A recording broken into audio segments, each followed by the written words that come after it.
Agora da nossa parceria exclusiva com o Bom Dia Mercado, eu converso já com ele aqui, Theo Takari, editor-chefe do BDM Online, meu querido. Bom dia, Theo, bem-vindo sempre por aqui e vamos lá, porque olha, o relógio está correndo contra o tempo lá nos Estados Unidos hoje, né? Tic-tac, tic-tac. Bom dia, Bom Débora. dia. Casa, Casa Branca tem até a meia-noite aí de hoje para conseguir um acordo sobre o impasse orçamentário no Congresso dos Estados Unidos. Aí, o governo americano será literalmente desligado a partir de amanhã, sofrerá o famoso shutdown. Essa encrenca do dia aí, após a falta de consenso na reunião de ontem de Trump com os líderes democratas e republicanos.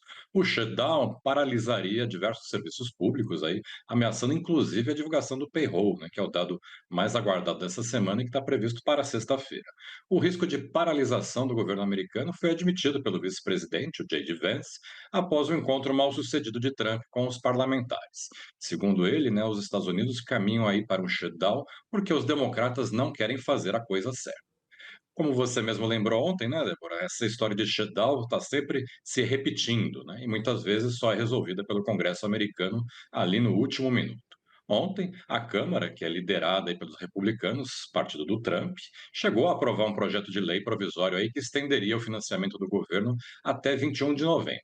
Só que o problema de Trump está no Senado, onde, para ser aprovado, o texto precisa do apoio de pelo menos 8 senadores democratas que não aceitam essa proposta de jeito nenhum. O partido de oposição ao governo Trump exige aí que o projeto inclua aumento nos gastos sociais, especialmente na área da saúde, onde uma série de subsídios termina no final desse ano. Os democratas também querem impor aí novas restrições à capacidade do Trump de poder se recusar a gastar verbas que foram aprovadas pelo Congresso. Na reunião de ontem com os líderes dos dois partidos, o Trump sinalizou que não está disposto a fazer concessões e ainda ameaçou fazer demissões em massa de funcionários públicos federais se o governo paralisar. O líder democrata no Senado, Chuck Schumer, disse que há grandes diferenças entre eles. Ou seja, Débora, hoje vão ter uma encrenca daquelas brabas para desenrolar lá no Congresso americano. Tem encrenca por aqui também, né, seu Theo? Porque a gente tem o TCU questionando o cumprimento da meta fiscal. Aliás, não é a primeira vez que a gente tem um TCU fazendo alerta para o governo em relação a isso. Explica para a gente agora essa outra encrenca dessa vez aqui do Brasil, Theo.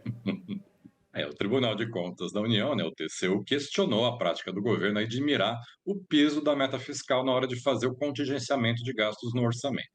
O repórter Álvaro Gribel, do Estadão, né, ele teve acesso aí a um relatório do TCU que revela que quase 90 bilhões de reais em gastos foram excluídos do arcabouço fiscal no ano passado e neste ano por meio de 6 medidas de exceções. O parecer do ministro do TCU, Benjamin Zinler, alerta que isso pode reduzir a credibilidade fiscal e dificultar aí o processo de estabilização da dívida pública. Caso seja mantida a decisão da Corte, o governo pode ser obrigado a congelar até 34 bilhões de reais a mais em gastos no ano que vem, em pleno ano eleitoral. O executivo ainda pode recorrer dessa decisão, com efeito suspensivo da medida, e ao que tudo indica, é o que o ministro Fernando Haddad pretende fazer.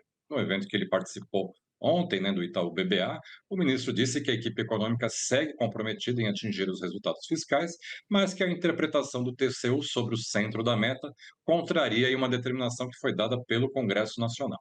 O TCU lembra que o arcabouço fiscal foi instituído para corrigir o que, na visão da própria equipe econômica, seria um problema de rigidez do antigo teto de gastos. A nova regra prometeu flexibilidade para acomodar despesas inesperadas com a criação de um regime de bandas.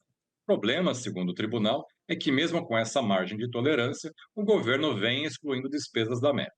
O terceiro relatório bimestral de receitas e despesas, né, foi divulgado recentemente, o governo estimou aí ter 4,7 bilhões de reais de resultado acima desse limite da banda fiscal.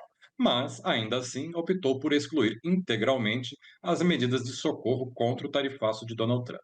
O TCU afirma que isso dificulta a ancoragem das expectativas em relação à dívida pública e obriga o governo a ir a pagar juros mais elevados para a rolagem da dívida.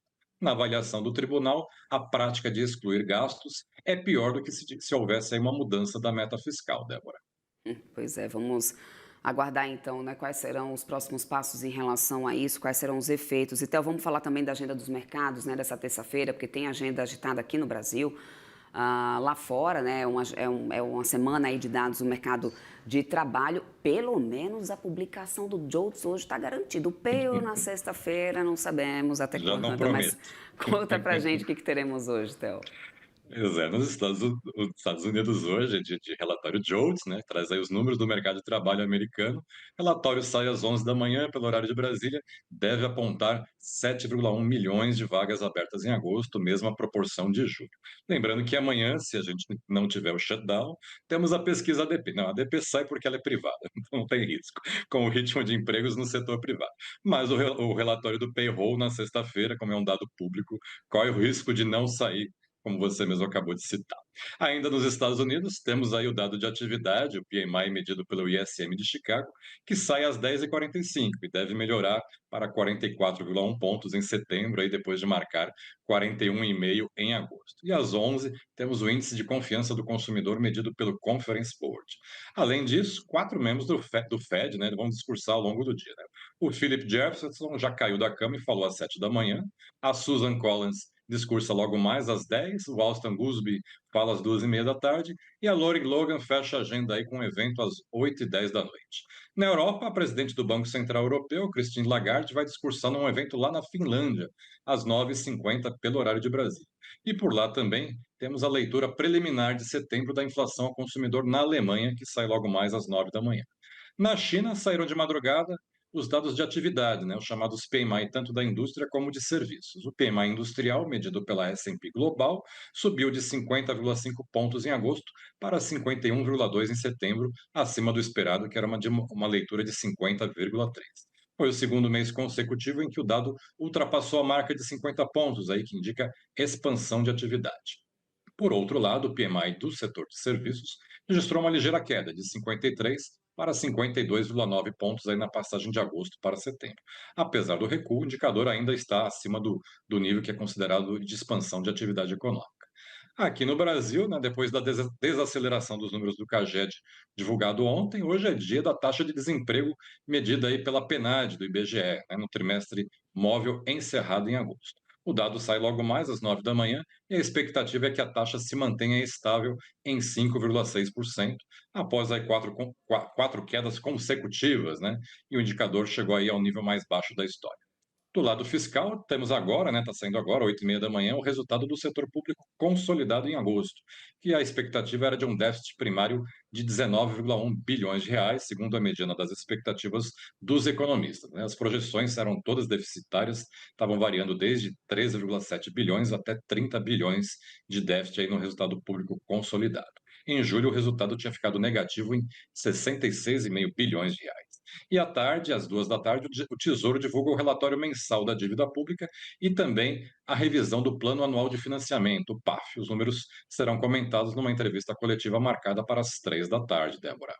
Obrigada, então, meu querido, por todas as atualizações. Vamos lá, porque o dia hoje, né, de ficar olhando aí no relógio tudo que vai acontecer Tic-tac, lá tic-tac. fora. Amanhã te aguardo por aqui. Boa terça-feira para você. Até amanhã. Tchau, até amanhã.